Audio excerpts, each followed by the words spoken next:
हम कैसे रहे भैया, हमर बाबू तो चाल गेले भैया। हम हैं खचकल्ला थाना में, जहाँ पे संजीव जी के घर पे हैं। और ये संजीव जी जो है काफ़ी समय से जो है पैरालिसिस के वजह से जो है एक तरफा इनका पैरालिसिस मारा, जिसके वजह से विकलांग है। और इनके जो लड़का आदित्य आर्या था, जो कि स्कूल में पढ़ने गया था। और कौन सा स्कूल में पढ़ने गया था? सेंट एंस हाई स्कूल, पादरी की हवेली। अच्छा अच्छा। क्लास क्या हुआ था वहाँ पे, क्या हुआ है? सुबह 6 बजे 29/6/2024 को मेरा बच्चा स्कूल गया है साइकिल से, लेकिन 12:10 या 5 मिनट के लगभग 11:40 में उसको छुट्टी हुई है। शनिवार के दिन छुट्टी होने के बाद उसका एक दोस्त आकाश राज नाम का लड़का हमारे मोबाइल पर फ़ोन किया कि अंकल आदित्य आर्या साइकिल से गिर गया है, इसको चोट लग गया है। तो हमारी पत्नी उसको बोली भी कि कहाँ पर है बाबू घर आपका, चूँकि तो हम अपने बच्चा को लेने आ रहे हैं। चूँकि मैं विकलांग हूँ तो मैं जाने से असमर्थ था। तो मेरी पत्नी को वो लड़का बोला कि आंटी मैं तुरंत आपके बच्चे को घर लेकर आ रहा हूँ। वो कितनी देर बाद वो लड़का आपका लेके आया घर? हाँ, बात करने के बाद लगभग 20 मिनट के बाद वो बच्चा हमारे घर पर हमारे बच्चे को लेकर आ गया। उसी दिन हॉस्पिटल ले गए थे या फिर उसी दिन रात में घर लेके आ गए थे? हाँ, उसी दिन गए भी थे लेकर। 29 तारीख को? हाँ, उस दिन ले गए थे उस दिन, और फिर रात में चले आए थे। लगभग 9 साढ़े 9 बजे 10 बजे तक हम घर चले आए थे। फिर अपोलो में कब ले गए थे? अपोलो में दूसरे दिन रात भर बाबू को दर्द में था, तो डॉक्टर तो बोले ही थे कि दर्द रहेगा, तो इसलिए हम निश्चिंत थे कि चलो दवाई वाई देते रहेंगे, दर्द तो कम रहेगा ही। फिर उसके बाद सुबह में फिर उसको 12 बजे के बाद से वॉमिटिंग शुरू हो गया। तो हम निश्चिंत थे कि पानी चढ़ा है तो ज़्यादा स्थिति खराब नहीं होगा, सुबह इसको लेके डॉक्टर के यहाँ जाएंगे। फिर सुबह दूसरे दिन संडे था, तो डॉक्टर तो बैठते हैं नहीं उस दिन अधिकांशतः। जो भी डॉक्टर का पता चला तो वो 12 बजे से बैठ रहा था। तो तब तक हम देख रहे थे कि बाबू कब देह हाथ ठंडा होने लगा था। हम इंतजार नहीं किए कि 12 बजे किसी डॉक्टर से मिलना है। 9-10 बजे के करीब हम घर से निकल गए। जब हॉस्पिटल में बच्चे को ले गए और बच्चा जब हॉस्पिटल में फर्स्ट ट्रीटमेंट किया, उस समय क्या बताया? एक्सीडेंट बताया या कुछ और क्या बताया? फर्स्ट ट्रीटमेंट में तो कुछ ये जांच नहीं हुआ था ना। अच्छा। तो इसलिए वो लोग बोले सिर्फ इतना ही कि बीपी लो हो गया है और पल्स भी बहुत तेजी से गिर रहा है इसका। तो फिर फर्स्ट ट्रीटमेंट के बाद हम बाबू से बात किए तो बोला कि ठीक है, ठीक ही लग रहा है। तो हमको लगा अच्छा जगह आ गए हैं, अब ठीक हो जाएगा ये। तो एक मन में विश्वास था कि ठीक हो जाएगा। लेकिन फिर उसके बाद उसको आईसीयू में एडमिट किया और फिर वो लोग अपना ट्रीटमेंट शुरू किए। हाँ, हर 2 घंटा 1 घंटा पर हम ज़बरदस्ती जाके मिलते थे, बच्चा से बात भी करते थे, थोड़ा बहुत बोलता था। तो जब वो लोग CT स्कैन करवाएं तो उसमें पता चला कि बच्चा को इंजरी है पेट में और बहुत गंभीर इंजरी है। और उन लोगों ने मुझसे बोला कि उसको पंच मारा गया है, बच्चा को बहुत जोर का पंच है जिसकी वजह से आंत फट गया है।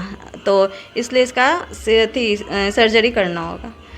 तो घबराए हुए तो थे ही सर, क्योंकि बीपी भी नहीं मिल रहा था, पल्स भी गिर रहा था और सर्जरी भी ज़रूरी था क्योंकि इन्फेक्शन भी फैल रहा था। तो बोले कि हम बीपी बढ़ाने का कोशिश करते हैं, उसके बाद सर्जरी करेंगे क्योंकि सर्जरी भी ज़रूरी है। फिर थोड़ा कुछ देर के बाद लगता है 2-3 घंटा बाद बोले कि बीपी कुछ हुआ है सही, इसका सर्जरी ज़रूरी है तो सर्जरी कराना होगा। फिर उसके बाद सर्जरी उसका शुरू हुआ और बाबू फिर सर्जरी टाइम पे ही वो, हाँ, सर्जरी होने के बाद फिर सर्जरी बहुत जल्दी ख़त्म हो गया था सर उसका। उसके बाद आप लोग घटनास्थल पर कब गए थे? जहाँ पे बताया गया था कि एक्सीडेंट हुआ है, बाबू गिर गया था, वहाँ पर भी गए थे क्या कुछ लोग? हाँ, जानकारी के लिए? हाँ, जानकारी के लिए गए थे। वहाँ पर कब गए थे? कुछ लोग तीसरे दिन गए थे लगता है, 1 तारीख को मंगलवार। 3 तारीख को गए थे। कितने तारीख को गए थे? 2 तारीख को 2 तारीख को लगभग। हाँ, 2 तारीख को गए थे। तो आसपास के लोगों से पता चला, जब हम तो पैरालाइज थे, हम जा नहीं सकते थे। हमारे घर के रिलेटिव लोग कुछ पता कर, हमारे मामा के लड़का गए थे। वो अभी यहाँ पर नहीं है? यहाँ पर नहीं है। तो उन्होंने उनको यही आस पड़ोस वालों से पता चला कि यहाँ पर सैटरडे के दिन 12 बजे के लगभग में कुछ एक लड़के को कुछ लोग मार रहे थे। अच्छा। लेकिन ये हम लोग नहीं देखें कि किसको मार रहा है, क्या कर रहा है। अच्छा, ये वहाँ के दुकानदार बोल रहे थे या रोड पे चलने वाले कोई व्यक्ति, या कोई सीसीटीवी फुटेज वगैरह भी आप लोग को नहीं, मिला? सीसीटीवी फुटेज 2 तारीख को कुछ नहीं मिला हम लोगों अच्छा। को। फिर 3 तारीख को हम स्कूल गए जी। हैं, तो स्कूल वालों ने कहा कि केवल अपने मेरे बच्चे का क्लास से निकलते हुए, क्लास में छुट्टी टाइम प्रे करते हुए सीसीटीवी दिखाएं। और गेट पर का हम दिखाने के लिए बोले तो बोले कि हमारे गेट का सीसीटीवी कैमरा खराब है। अच्छा। और उसमें बच्चा मेरा अच्छी तरह से क्लास से निकल रहा है, अपने आकाश राज दोस्त और प्रेम के साथ में दिखा है। बच्चे कभी बताते थे कि स्कूल में किसी तरह का किसी बच्चे से उनका झगड़ा चल रहा है या जी नहीं, हम लोगों को कभी नहीं बताया कि हमारा किसी इस दोस्त के साथ टेंशन चल रहा है। कुछ उनके मोबाइल से या उनका कुछ मोबाइल से कुछ क्लू मिला कुछ इस तरह का कि लगे कि नहीं भाई कोई टेंशनाइज होकर बच्चे के साथ इस तरह का घटना का? उस समय तक तो हम लोग, उसके पास तो मोबाइल था ही नहीं। अच्छा। वो स्कूल का वर्क करने के लिए और या कोई भी ऑनलाइन क्लास करने के लिए हमारे मोबाइल को प्रयोग करता था। जी।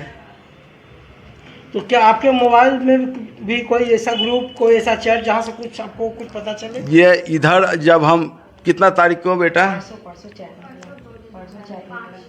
5 तारीख को अच्छा। हम अपने मोबाइल को मेरी बच्ची के द्वारा चेक किया जा रहा था, तब उसका एक ग्रुप चैट मिला। अच्छा। जिसमें एक दिव्यांश नाम के लड़का से वो अगस्त 2023 से ही चैट किया करता था। और बताओ बेटा थोड़ा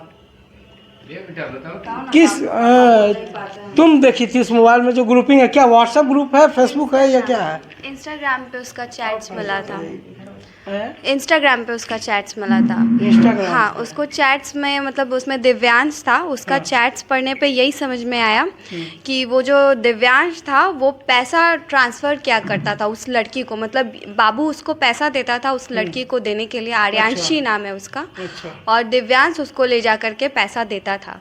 और आर्यांशी का चैट्स पढ़ के ये समझ आ रहा है कि बाबू उसको कभी देखा नहीं है, और मतलब वो बात बात पे बाबू से पैसा डिमांड करती थी और ये उसका हेल्प मतलब करता तुम्हारा था। कहने का मतलब है कि कोई फेक आईडी बनाकर किसी लड़की के नाम से, और वो इमोशनली ब्लैकमेल इसके आदित्य के साथ किया करता था। हाँ। अच्छा। चैट्स को पढ़ के यही लग रहा है कि जो दिव्यांश है वही आर्यांशी नाम से फेक आईडी बना करके बाबू से पैसा लिया करता था, उसको इमोशनली ब्लैकमेल करके या फिर इमोशनल बात करके, जो भी करके उससे पैसा लिया करता था। ये क्लियर रूप से पता चला। चैट्स पर पढ़ के यही समझ आ रहा है। तो आप ये जो है, जो कारण है, घटना का जो कारण है वो खुलकर ये आ रहा है कि जो इंस्टाग्राम के माध्यम से ग्रुप चैटिंग में जो बच्चे माता पिता से छुपकर चैटिंग करते थे, और कहीं ना कहीं जो क्या नाम था उस लड़का का? दिव्यांश नाम का जो लड़का था वो चैटिंग कर उससे ब्लैकमेल कर उससे पैसा लिया करता था, जो बच्चे घर से गार्जियन के से छिपाकर उसे दिया करते थे। आइए अब हम लोग सीसीटीवी के माध्यम से देखते हैं कि स्कूल की छुट्टी होने के बाद आदित्य आर्या अपने साथियों के साथ किस स्थिति में और कैसे निकलते हैं। तो ये देखिए, आदित्य आर्या साइकिल से अपने साथियों को पीछे बैठाकर वो आराम से साइकिल चलाते हुए अपने घर वापस जा रहे हैं। कुछ ही क्षण के बाद उनके साथ आगे घटना होती है जिसका फोटो रिकॉर्ड नहीं बन पाता है।